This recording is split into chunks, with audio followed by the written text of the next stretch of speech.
लोगों ने तालियां बजाकर स्वागत किया है। मैं भी इस बाबा बैजनाथ की धरती पर शीश उठाकर आप सभी लोगों का भी मैं हार्दिक अभिनंदन करता हूं, आप सभी का स्वागत करता हूं।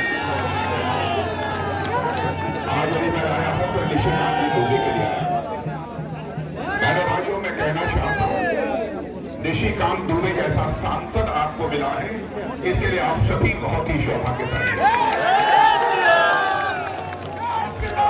टीवी चैनल पर देखा होगा, निशिकांत जी भारत की संसद में केवल देवघर की समस्याओं को आवाज देने का काम नहीं करते हैं, बल्कि सारे हिंदुस्तान की जो बड़ी बड़ी समस्याएं हैं उनको प्रभावी तरीके से भारत की संसद में आवाज देने का कोई काम करता है तो निशिकांत जी दूबे।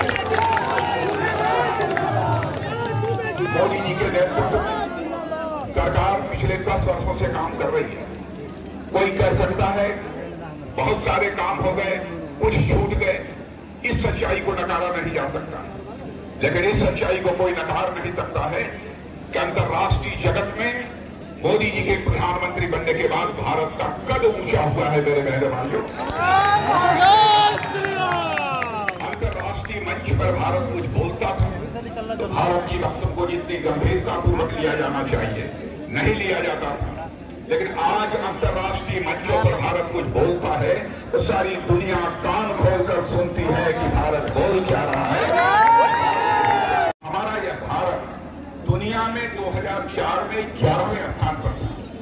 10 साल तक कांग्रेस के प्रधानमंत्री डॉक्टर मनमोहन सिंह जी रहे, उसके बावजूद 2014 तक हमारा भारत पूरी दुनिया में धन दौलत के मामले में 11वें स्थान पर ही रहा।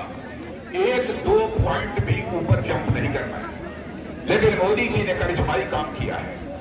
और आपको जानकारी शायद होगी, 10 वर्षों के अंदर हमारा यह भारत जो दुनिया के देशों में धन दौलत के मामले में 11वें स्थान पर रहा था, वो जंप लेकर मेरे बहनों भाइयों आज 5वें स्थान पर पहुंच गया।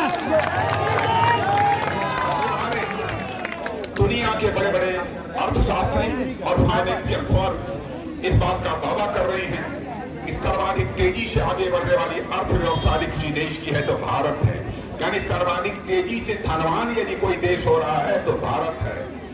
और उनका कहना है कि भारत जिस तेजी से आगे बढ़ रहा है वह दिन दूर नहीं है, 2.5-3 साल के बाद ही यानी 2027 आते आते हमारा भारत दुनिया के देशों में धन दौलत के मामले में तीसरे स्थान पर आकर खड़ा हो जाएगा।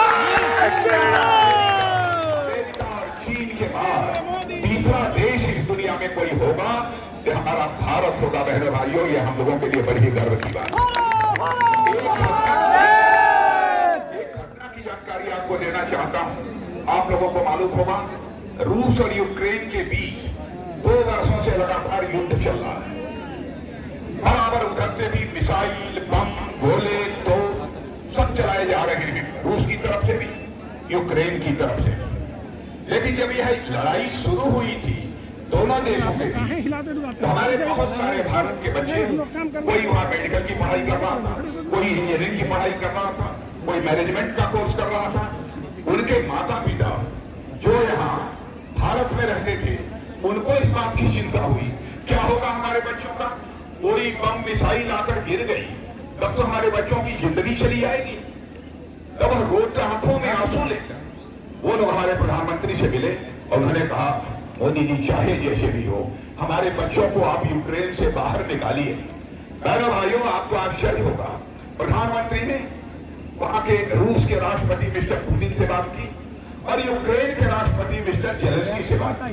और आपको जानकर खुशी होगी, गौरव को अनुभूति होगी, 4.5 घंटे के लिए रूस और यूक्रेन का युद्ध रुक गया और 22,000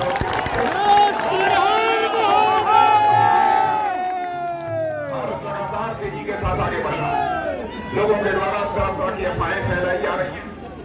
भारतीय जनता पार्टी की सरकार अथवा एनडीए की सरकार बनेगी, आरक्षण की व्यवस्था समाप्त कर देगी। मैं यकीन दिलाना चाहता हूं जो व्यवस्था चली आ रही है बहनों भाइयों, उसमें कोई परिवर्तन नहीं होगा। किसी की हिम्मत नहीं है कि आरक्षण की व्यवस्था। आज वाईटी भाइयों के लिए भी उत्थान का काम जो हमारे प्रधानमंत्री ने किया है, यदि उसकी मैं गणना कराना शुरू करूं एक लंबा समय लगेगा। गरीबों के उत्थान किया। और आज तक दुनिया में जो काम नहीं हुआ वो हमारी सरकार ने किया है मोदी जी के नेतृत्व। आपको आश्चर्य होगा कि 10 वर्षों के अंदर भारत से 25 करोड़ लोग गरीबी रेखा के बाहर हो गए। 25 करोड़ लोग, दुनिया में इस तरीका कहीं नहीं हुआ है तो केवल और केवल भारत में। और सारी दुनिया इस बात की सराहना कर रही है। इसलिए मैं आप सभी लोगों से अपील करने आया हूं, लंबा चौड़ा भाषण करने के लिए। मैं तो अपने निशिकांत जी को हार्दिक शुभकामनाएं केवल देने के लिए,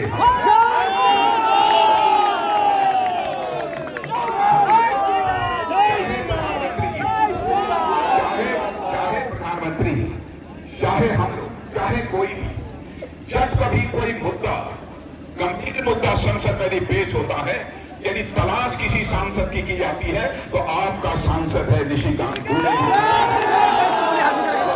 तरीके से अपनी बातों को संसद के सामने आगे रखे हाथ मत रहिए। इसलिए मैं आप लोगों से अपील कर रहा हूं, आप बिल्कुल भरपूर सहयोग जितना आज तक नहीं किया, रिकॉर्ड टूटना चाहिए कहने वाले। और मैं इस बाबा की धरती पर यह भी कहकर जा रहा हूं, मैं बाबा की धरती पर कहकर जा रहा हूं, यदि निशिकांत जीत गए और आपने सारे रिकॉर्ड अब तक के देवघर के तोड़ दिए तो यकीन रखिएगा, मैं निशिकांत जी से कहूंगा 2, 4, 6, 8, 10 महीने के बाद एक बार मुझे फिर से इस बाबा की धरती पर मैं आऊंगा तो अपना स्वागत कराने के लिए नहीं आऊंगा, बल्कि एक बार शीश झुकाकर इस देवघर की जनता का अभिनंदन करने के लिए आऊंगा, आप सभी का स्वागत करने के लिए आऊंगा। आप सबको बहुत बहुत धन्यवाद और एक बार तालियां बजाकर आप सभी लोग से